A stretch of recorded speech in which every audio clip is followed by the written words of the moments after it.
Sometimes it's easy to forget that most of us sit in relative safety uh, almost all of the time, uh, especially when maybe we're reporting on things that are they're serious business. I learned the hard way that covering these type of global conflicts is complex, and you need to have a lot of experience in it, which is why I basically stopped covering everything going on with Ukraine because it was just too difficult to figure out who was telling the truth and who wasn't. Arose this opportunity, so to speak, an old internet, I don't know, we ran in, I don't know if we ever ran in similar circles, but our paths crossed a few times. I was not a fan of this particular YouTuber's male empowerment content. It wasn't for me. It did have many angles. I remember that. But he disappeared for a lot of years after people figured out his real name, and then there was some stuff. This isn't about any of that. This video is also not about whether or not I agree with the things that he said or his opinions. He was on the ground in Ukraine and he shared his opinions, and from what I saw, many of them were critical of his own government. A lot of people referring to him as a journalist. I don't think I would call him a journalist per se, but he was a guy doing some form of journalism. I don't know. I know that I know him as CRP or Coach Red Pill.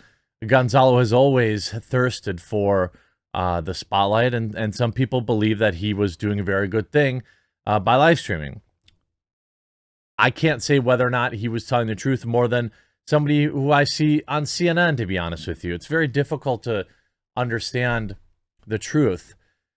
But he had recently gained a lot of following. In particular, I think people who were sympathetic to one side of this entanglement, to use Jada Pinkett Smith's name. There's a lot going on both sides. There are videos that I have seen that I wish I hadn't seen. And I'm not ready for all that. I don't think, I think my wheelhouse is more comfortable talking about, tech or things of that nature, entertainment. But to give you a brief timeline, so this guy started YouTubing, I don't know, 10 years ago or something like that. He ran in the internet blood sports arena. He had this kind of pseudo-intellectual way of talking and content. Whatever. His content, I don't think, was harmful. It was just whatever. Okay, not for me. Then he disappeared. Then he reappeared during this conflict with daily live streams, many running many hours. Some of them walking down the street in Ukraine. Clearly, something a lot of reporters didn't even have the stones to do. So credit for that. Then back on April 15th, I'm sorry, to get the timeline correct. Then on March 21st, the Daily Beast ran this article: how a sleazy American dating coach became a pro-Putin shill in Ukraine. I'm not sure that he was necessarily pro-Putin. I didn't consume his many hours-long conflict or live streams. I think he was, from what I saw, he was definitely critical of Ukraine's government. But in this article, he talks about how it talks about how his Telegram is very popular. His old content is not really relevant. Yes, his manosphere content exists, and much of it is cringy, but it doesn't really change what he was doing now. You see more telling, and then during this, you see not only do Lyra's narratives fly in the face of a vast amount of credible on-the-ground reporting, they fit perfectly with what Putin and his associates have been claiming for months. In fact, Lyra has been in such striking lockstep with their narrative on the conflict, sometimes even posting official government statements as definitive truths about it. that the propaganda outlets have used clips of him as supposed source of external on-the-ground support for their stories. More telling was Alexandra Rykak, I don't know, Ukrainian affairs expert who works at Reed College, had been monitoring the conflict, first reviewed Lira's claims. She assumed he was likely a fictional persona created by the Kremlin to spread their message. Now, again, I'm not on the ground, so I can't say definitively what's true and what's not. And I'm not going to do that. But what I will say is in this piece, they claim to have reached out to the government to ask about him. They definitely put him on the map, and in his opinion, put a giant target on his back. Here's a video from some time ago where he says just that. So I want you guys to know that if ever you don't hear from me for 12 hours during this conflict, if it's 12 hours or more, assume that I've been picked up by the SBU, and assume that the people most responsible are the Daily Beast. The Daily Beast, who deliberately lied about me, claiming that I'm not in Kharkov, admitted to the fact that people are looking for me and want to get a hold of me in the very hit piece that they wrote, and that they contacted the Ukrainian government to make them aware that I'm in Kharkov, make them aware of my significance, make them aware so they can send some SBU goons to get me. Understand what the Daily Beast has done. And when I said, in the title of this, that the Daily Beast wants to kill me, I'm not being hyperbolic.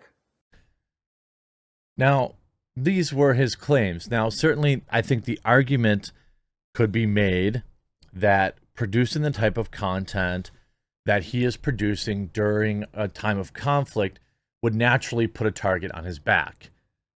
However, I think having the Daily Beast call the government and point all this stuff out definitely didn't help either.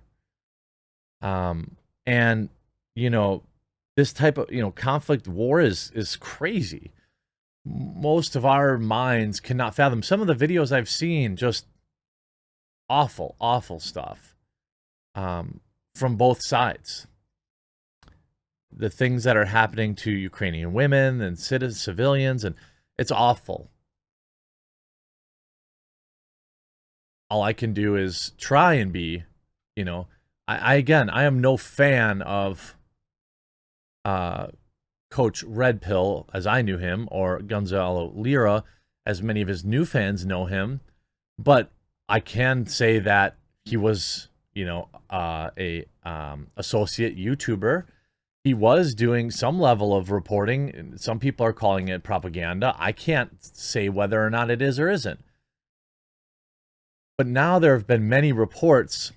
You'll see, again, none of this has been confirmed, but several people close to the situation, including a former Marine who has worked close with Gonzalo.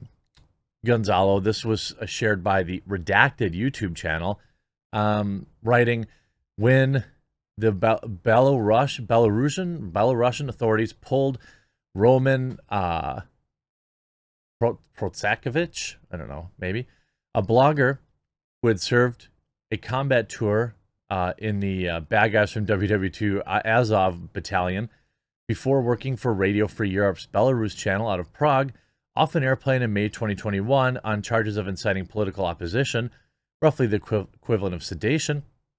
The world went crazy, accusing the Belarusian president of trampling on free speech. I remember this, actually. Protasevich is alive and well, living under house arrest while awaiting trial. When reports emerged of that Gonzalo Lira, a Chilean social media, quote, influencer, who resided in Kharkov, Ukraine, and who published online content critical of the Ukrainian government, was kidnapped, just worse, and ended by apparently the Kraken unit of this Azov battalion affiliated with the Ukrainian Security Service, the SBU. The West is silent. Free speech isn't a one-way street. To remain silent in the deletion of Gonzalo Lira is to be complicit in his passing. And of all journalists who may face this. Unfortunately for Gonzo Lira, it seems that this was a sentence. Now, I mean, I would like to hope that the world would be outraged, but we still don't have any concrete evidence. We know he's been missing since April 15th, I think is the day that he went missing. This is a dude that was live streaming and active on his Telegram at all hours of the day, every single day. And he has not posted to his official Twitter account. He has not posted in his Telegram. He has not posted to his YouTube channel. The last activity he had on his Twitter was, again, April 15th. This is the last day I think anyone heard from him. And there is a question to me, a reason he may be alive. Okay, first of all, the people who they claim to have done this, you would think they would parade him out in the streets, right? They would probably make sure everyone knew that they got the traitor in their minds. This has not been done. There's been no pictures shared, but we do know that according to the Chilean government, at least according to the YouTube channel, Redacted has also confirmed is missing.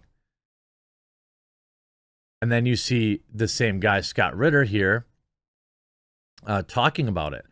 Talking about, if he ended up on their radar, that would not be good. Now, again, anybody can run out a former military guy to agree with their narrative or to say what they want them to say.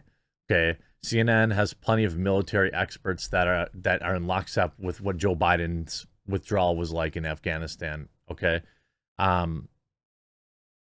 but I don't know the pieces. This particular hit piece, as he calls it, led to it. And so I don't really have any other, were the other things that he was doing putting him at risk? Yes. Do I think that knowing, like, the Coach Red Pill era guy that I know, how much he likes the spotlight, do I think that he would be willingly taking, a week off? No chance. There's no chance Gonzalo Lira is willingly not streaming, willingly not checking in with his Telegram. It's just not possible. I would imagine at minimum he's in some sort of custody. And maybe this is the hit piece from the Daily Beast written by, I imagine they're going to say staff. Nope, Mark Hay. Apparently this is what he believes is responsible for it. And I may not like his content, but he's a fellow YouTuber, and it's absolutely disgusting what the media continues to get away with. I hope he's safe. As long as he's safe, I can still meme on him at least.